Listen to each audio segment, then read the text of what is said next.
Selamat malam saudara yang dikasihi Tuhan. Di suasana malam yang tengah Anda nikmati bersama keluarga, sebelum Anda menuju ke peraduan malam, mari kita dengarkan renungan malam dari Pendeta Dr. Erastus Sabdono dengan tema Ukurannya Bukan Moral Umum. Bersama saya, Yohana Ibrahim. Saudara, firman Tuhan mengatakan bahwa orang yang berkata bahwa dirinya tidak berdosa adalah orang yang tidak mengenal kebenaran dan firman-Nya tidak tinggal di dalamnya. 1 Yohanes 1 ayat 8 sampai yang ke-10.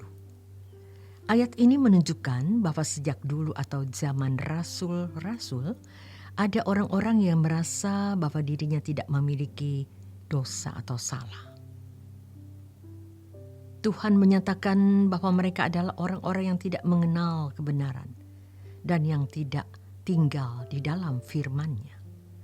Tetapi ironinya, mereka mengaku sebagai orang kudus. Mereka adalah pendusta yang tidak bisa dipercayai. Mereka adalah orang-orang yang mencari penghargaan dan nilai diri di mata manusia lain.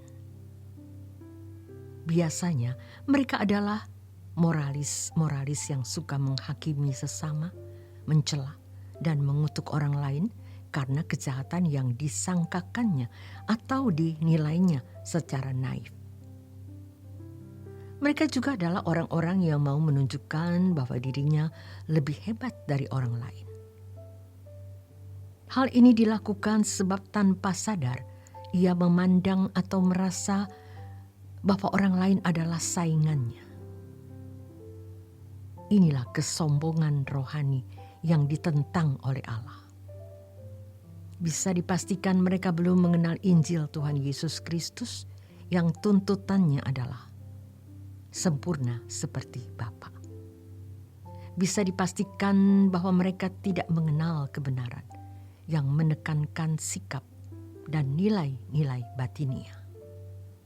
Kesucian hanya diukur oleh mereka dari tindakan lahiriah secara hukum moral umum. Kalau ia seorang pembicara di mimbar, pasti khotbahnya tidak bisa berkembang, dangkal, tidak ada isinya dan penuh dengan kesaksian pribadi. Hal ini terjadi sebab ia tidak menggali kebenaran firman. Sebab gantinya mereka akan mengagungkan kesaksian pribadi bahwa mereka sudah berhadapan langsung dengan Tuhan dan menerima mandatnya. Apakah mereka mengaku orang suci sudah mencapai kesucian seperti yang Bapa kehendaki? Pasti belum. Tetapi mereka merasa sudah tidak bercacat. Sebab ukuran kesuciannya adalah moral umum. Karena mereka belum mengenal kebenaran sehingga tidak hidup dalam kebenaran.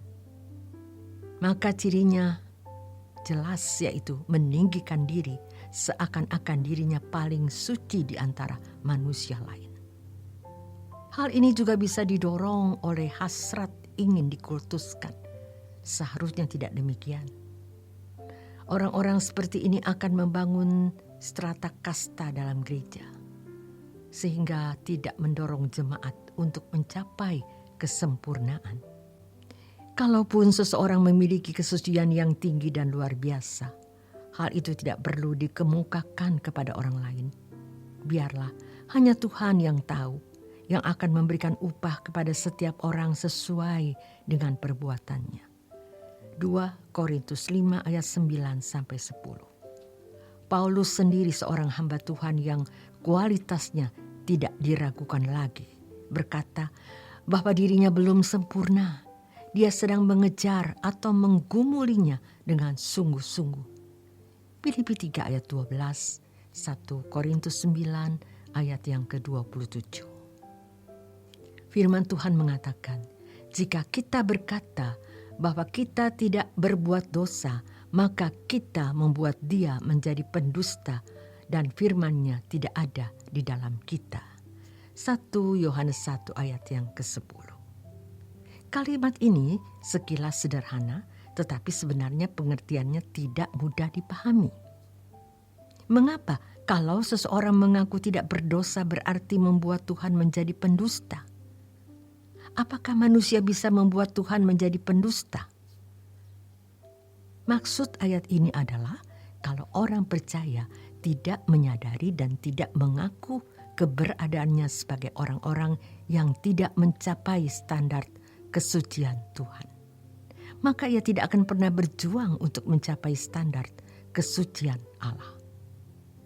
Jika demikian, maka kehidupan orang percaya tidak berbeda dengan orang yang tidak percaya. Bahkan kenyataannya ada yang lebih jahat. Keadaan hidup orang percaya ini akan menimbulkan pertanyaan. Untuk apa Tuhan Yesus datang ke dunia? Kalau kedatangan Tuhan Yesus membuat ajaran atau etika baru, atau lebih baik dari dirinya atau Taurat, mengapa orang Kristen yang percaya kepadanya tidak berbeda dengan orang lain, bahkan lebih jahat? Bagaimana bisa memberitakan bahwa tidak ada keselamatan di luar Kristus? Dengan keadaan kehidupan orang percaya ini, maka membuat Tuhan menjadi pendusta, artinya memberikan stempel atau cap bahwa dia penipu. Sebagai akibatnya keselamatan dalam Tuhan Yesus Kristus menjadi tidak berharga. Itulah sebabnya Tuhan Yesus berkata bahwa orang percaya harus memiliki hidup berkeagamaan atau kebenaran. Dalam bahasa Yunaninya dikaiosone, yang lebih dari tokoh-tokoh agama sekalipun. Hanya kalau orang percaya memiliki kualitas moral yang luar biasa, menakjubkan, maka orang percaya bisa menjadi terang dan garam dunia, serta bisa menjadi saksi bagi Kristus. Untuk membuktikan Tuhan Yesus adalah juru selamat, Allah yang benar, maka dalam sikap hidup anak-anaknya atau kualitas hidup orang percaya bukan saja dilihat dan dinilai dari segi lahiriahnya. Sebab kalau hanya dilihat dan dinilai dari segi lahiriahnya saja, orang tidak percaya pun banyak yang sukses dalam berbagai bidang. Mereka pun juga bisa menunjukkan keajaiban Allah yang mereka yakini sebagai Allah yang benar. Kalau orang percaya tidak diarahkan untuk mengenali kebenaran guna menemukan standar kesucian Tuhan yang benar, maka fokus orang percaya akan diarahkan kepada yang lain. Dalam hal ini terjadi penyesatan sehingga maksud keselamatan dalam Tuhan Yesus Kristus tidak dapat terwujud. Kalau orang percaya tidak diarahkan untuk mengenal kebenaran guna menemukan standar kesucian Tuhan yang benar, maka fokus orang percaya akan diarahkan kepada hal lain.